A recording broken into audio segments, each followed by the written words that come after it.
Today's video focuses on how the gag rule affected the abolitionist movement and it increased tensions in the American Civil War. So y'all wanna know what the gag rule is, right? Imagine smacking a big ass piece of duct tape onto the topic of slavery. It's like this right here. Shit dumb as hell, right? Gag rule was placed by Congress in 1836. So it automatically tabled any topic that has to do with slavery. So imagine sending a letter that says, let's end slavery. And Congress would be like, yeah, no. They're just gonna pretend that it's not even there. Yeah. What you doing, bro? So let's set the scene. It's the 1830s. The North and the South are arguing about slavery. Like two kids fighting over the remote.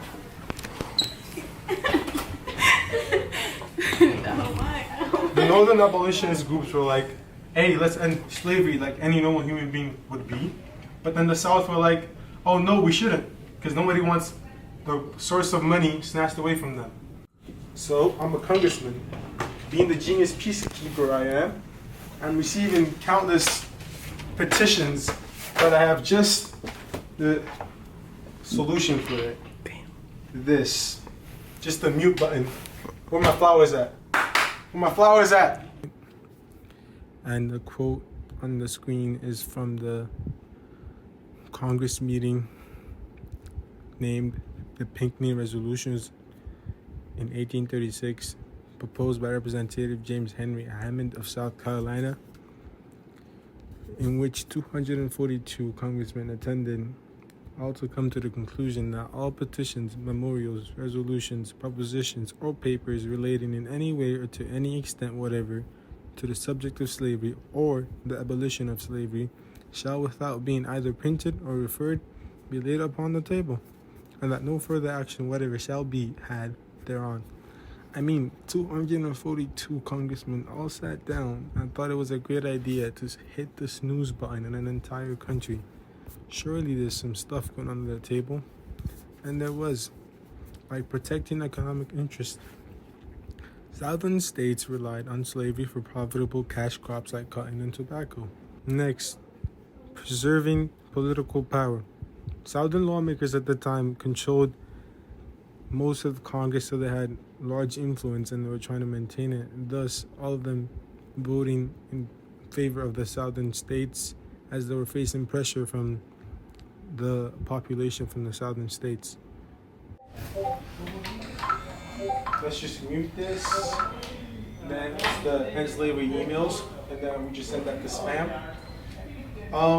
Throughout these facades, we had one person that stood up, which was the former president, John Quincy Adams. Basically, he came up saying, oh no, we can't ignore the issue. It's kind of like that one kid in your class that keeps asking questions right till the bell rings. Flip the camera. That's the person you want.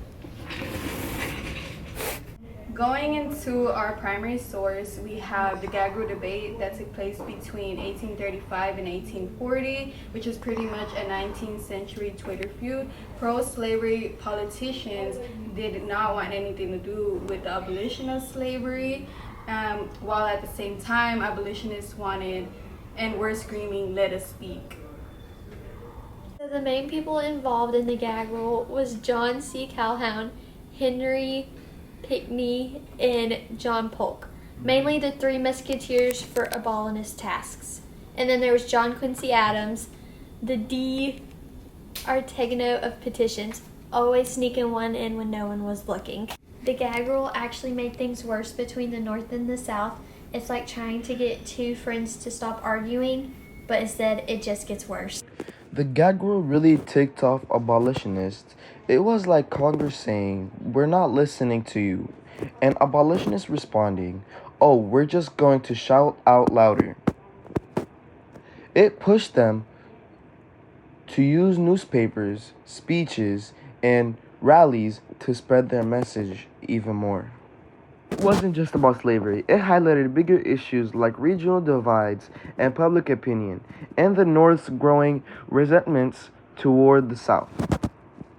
Honestly, the gag rule was meant to calm things down, but it ended up making abolitionists even more determined. Kind of like when you tell someone not to press a button and they press it twice just to see what happens. Well, I've just been called into office.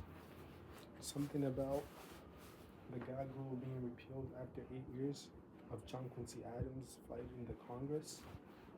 I mean, gotta give it to that guy. He persevered. 8 years. I mean, that's the story of the gag rule. How Congress and I try to keep the whole country silent for years. Thank you. Thanks for watching, and remember, if anyone tries to silence you, just shout louder. Politely, of course. Yo, what's good? So y'all wanna know what the fuck? Alrighty, the purpose of this video is to... That's what I'm saying. It's hard. I literally